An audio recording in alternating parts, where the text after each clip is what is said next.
تحياتي للناس العزاز اللي عندي قدام وجداد. مرحبا وألف مرحبا معي في هذه الجولة. آه معي في هذه الجولة مع بعض الأحكام، خواطر وكلام. 4 تكشف 4، الخصومة تكشف القلوب، والسفر يكشف الرفاق، والمنصب يكشف معادن الرجال، والفقر يكشف وفاء الأهل. فلا تخدع بالوجوه المبتسمة، فإن الابتلاء مرآة، والمواقف شهادة، والزمن كفيل بأن يريك من هم حقا حولك. نعيش حالة من الصمت، ما عدنا نتأثر بتصرفات من حولنا، ما عاد يزعجنا شيء مهما تأدينا منه، ما عدنا نعاتب حتى من جرحنا، وتوقفنا عن الشكوى عن الضغوطات التي تواجهنا. أصبحنا نتجنب المناقشات الطويلة، واحتفظنا بتفاصيلنا وأحاديثنا لنفسنا. صرنا نستقبل كل شيء ببرود وهدوء تام، شاردون تماما، مغيبون عن الواقع رغم وجودنا. نؤدي مهامنا اليومية بأرواح تائهة رغم حضورنا وسط الجميع. لسنا ببائسين ولا نعاني من حزن، نحن في حالة هدوء وصمت داخلية. لقد أرهقتنا تفاصيل الحياة وسرعة مرور أيامنا، لم نجد إلا الصمت يعبر عما نشعر به. نعيش حالة من الصمت. ما أبكاك إلا ليضحكك، وما أخذ منك إلا ليعطيك، أفضل مما فقدت وما حرمت إلا ليكرمك، وما ابتلاك إلا لأنه يحبك. فكل ما يأتي من الله خير، وكل قضاؤه حكمة. وإن ضاقت عليك الدنيا فثق بأن فرج الله أوسع مما تظن. لا تحزن على ما فاتك، فربما كان شرا وصرفه الله عنك. ولا تجزع من البلاء، فهو طريق الرفعة والتقريب إلى الله، وما يختاره الله لك مما تختاره لنفسك. فاحمد الله في كل حال، واشكره في السراء والضراء، فبالشكر تزداد النعم، وبالصبر يأتي الفرج، وبحسن الظن بالله تطمئن القلوب. ويبقى الاحترام سيد كل العلاقات، لأن الأدب لا يباع ولا يشترى. وكذلك إذا سقط الاحترام ليس هناك داعي لأي علاقة أو معاملة.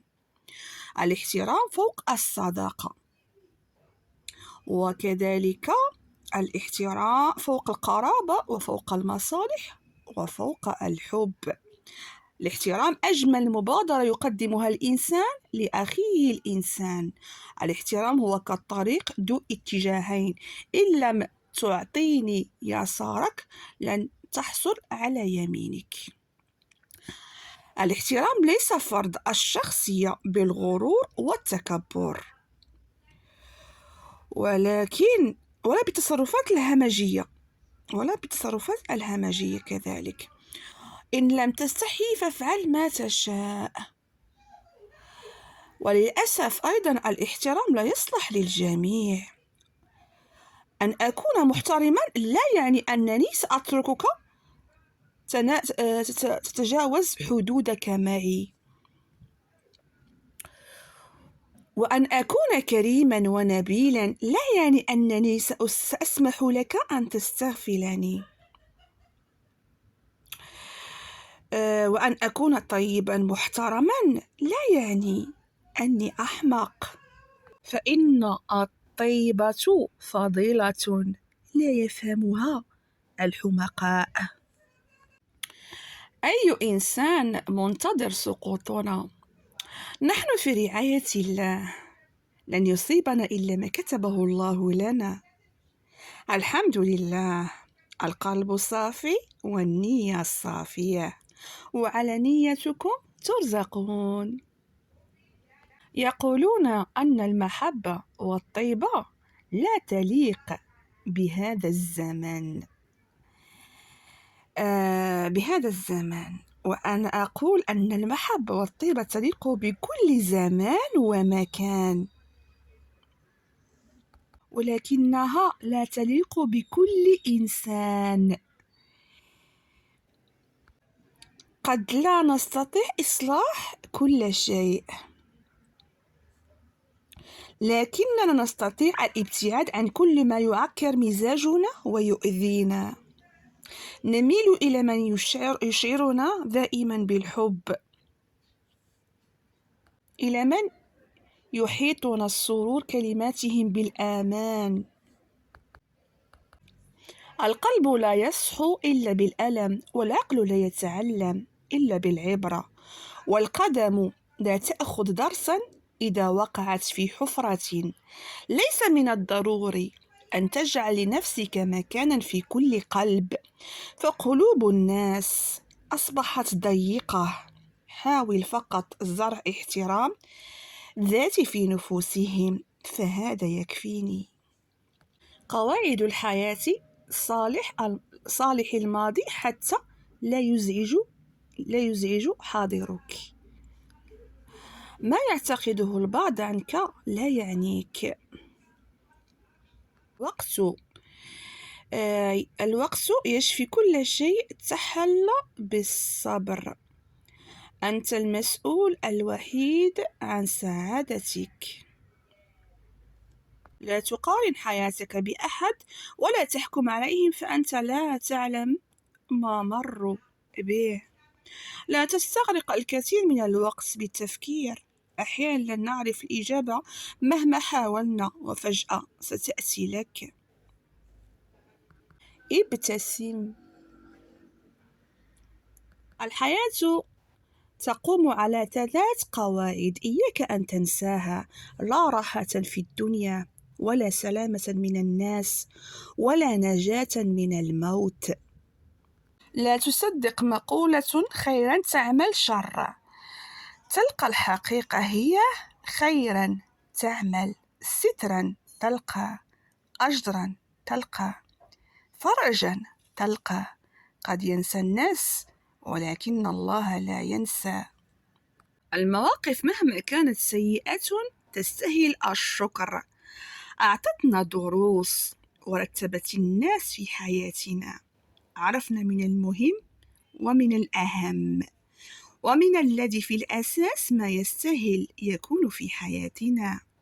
الشمس لا تستأذن حين تشرق، ولا تعتذر إن أضاءت القلوب النائمة. هي فقط تفعل ما خلقت له، فكن مثلها، أشرق ولو في صمت. ادعو الله أن يجنبك الفضول، فلا تنشغل بحياة الناس وتفاصيل معايشهم، ولا تهتم بالجديد عنهم ولا أسرارهم، ويبعد عنك القيل والقال. ولا تقارن بما عندهم وليس عندك، ولا تمد عينيك إلا ما أنعم الله به عليهم فتسخط، وأن يكون همك الأول والأخير أن تنجو بنفسك، وليس في قلبك حسدا أو حقدا أو غشا لأحد، فتكون نجاتك أنك أتيت الله بقلب سليم. الإنسانية لغة لا يتقنها إلا قليل من البشر، لغة صالحة لكل زمان ومكان. قيمة راقية جدا، وسلوك إنساني نبيل، وأفعال لا تقدر بثمن. رتبة عالية من مكارم الأخلاق يصل إليها قليل من البشر. الإنسانية سلوك تلقائي يحمل في مضمونه الخير. الإنسان هي لغة لا يتقنها إلا قليل من البشر، لغة صالحة لكل زمان ومكان. الإنسان هي قيمة راقية جدا وسلوك إنساني نبيل وأفعال لا تقدر بثمن، كذلك رتبة عالية من مكارم الأخلاق يصل إليها قليل من البشر. الإنسان هي سلوك تلقائي يحمل في مضمونه الخير والحب وجبر الخواطر والعطف والحنان والإخاء والمساعدة والتعاون والمشاركة والاهتمام والدعم والمساندة. كثيرون على قيد الحياة لكنهم قليلون من على قيد الإنسانية. أصبحنا نصمت ونتجاهل، ليس لأننا لم نرى، ولكن بل لأن القلب اكتفى مما رأى. النفوس الخبيثة كالأرض المالحة لا تنبت خيرا ولو سقيتها أنهارا. نحن نعيش في مجتمع غريب، يهتمون بكلام الناس ولا يهتمون لمشاعر الناس. لو أننا نعلم ما يقال في غيابنا لما ابتسمنا في وجوه الكثير من الناس. غياب تحفظ فيه كرامتك خيرا من حضور تفقد فيه قيمتك. هكذا هي الحياة، تحمل في طياتها الكثير من الأقدار، حلم يتحقق وحلم يتعثر، لقاء بلا موعد وفراق بلا سبب. ما لا يرتاح له قلبك لا تثق به أبدا، فالقلب أبصر من العين. سئل عن بشاشة وجهه فقال: أستحي أن أحزن وأمري بيد الله. القليل من التجاهل يعيد كل شخص إلى حجمه الطبيعي. لايكات.